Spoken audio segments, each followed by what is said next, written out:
Said many times that the U.S. is doing far better than any other country when it comes to testing. Yes. Why is this a global competition to you if every day Americans are still losing their lives and we're still seeing more cases every day? Well, they're losing their lives everywhere in the world. And maybe that's a question you should ask China. Don't ask me, ask China that question, okay? When you ask them that question, you may get a very unusual answer. Yes, behind you, please. Sir, why are you saying that to me specifically? I'm telling you, I'm not saying it specifically to anybody. I'm saying it to anybody that would ask a nasty question like that. That's not a nasty question. Please go ahead. Why does it matter? Okay, anybody else? I have two questions, Mr. Next, President. please. But you called on me. I did, and you didn't respond, and now I'm calling on Sorry, I just the young lady in the back, please. I just wanted to let my colleague finish. Okay. But can I ask you Ladies a and question, gentlemen, please? thank you very much. Appreciate it. Thank you very much. Well, Steve Herman is the White House Bureau Chief of Voice of America. He's often part of those press conferences. He is in Virginia. Steve, this is a very testy Donald Trump. He's tweeted about 40 times already this morning. Was there the sense that this comment was made because of that reporter's heritage? Well, Bev, I had actually walked forward at that point to ask a question. The president had motioned to me just, I think, part in that middle of that exchange. Look, this is not the first time that the president has gone at it with a reporter. It has been noted that frequently these clashes, although not exclusively, have been with women of color. And that paints a particular picture. And that's what happened again yesterday. But it was very unusual for him to just sort of abruptly cut it off like this and walk away. And the video speaks for itself. His minders have been trying to get him not to do these daily briefings, to certainly cut down on them. Is it something that he needs to take on board? Because it is a difficult time, a pandemic, and there are so many pressures on in the US. Is he his own worst enemy sometimes, do you think?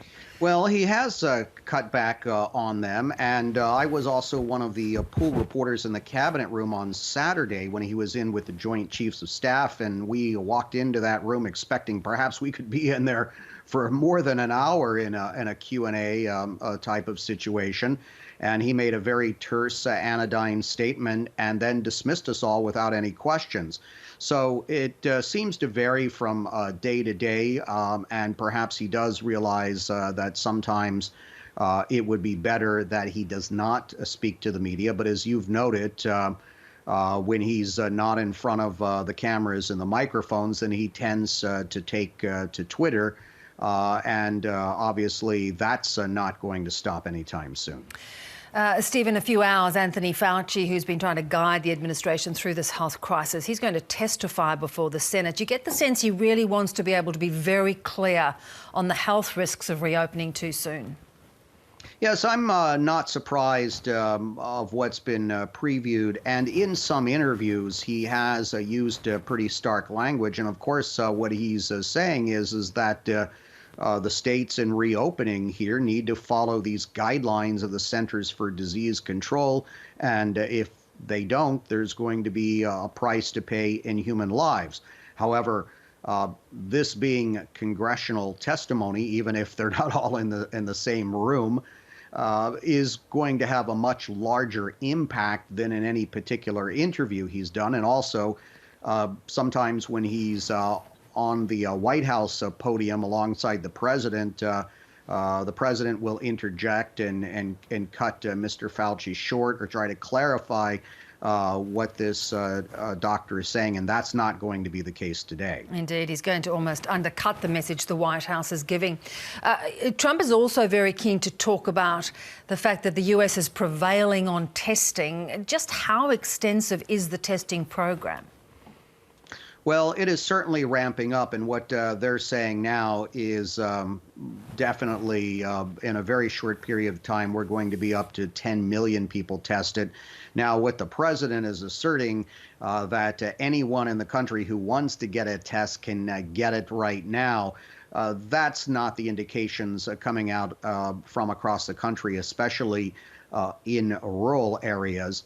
But what the president is painting a picture of is that there will be even daily testing for most, if not all, people who would need it in a very short period of time. There has been a strain on the resources. They have obviously done a much better job now of getting out the elements for the testing kits, such as the swabs and the reagents, and there's a much larger testing capacity. But there's also this debate about who needs to get tested and how often, and that debate is continuing. But I think everyone is unanimous here in Washington and across the country in agreeing on the fact that there does need to be pretty extensive testing so that you know where you're going to have these hot spots and how you can tamp them down when they do erupt. And that's going to be absolutely critical for getting any sort of normalcy back in regards to the economy opening. Steve, appreciate your time. Thanks so much. My pleasure.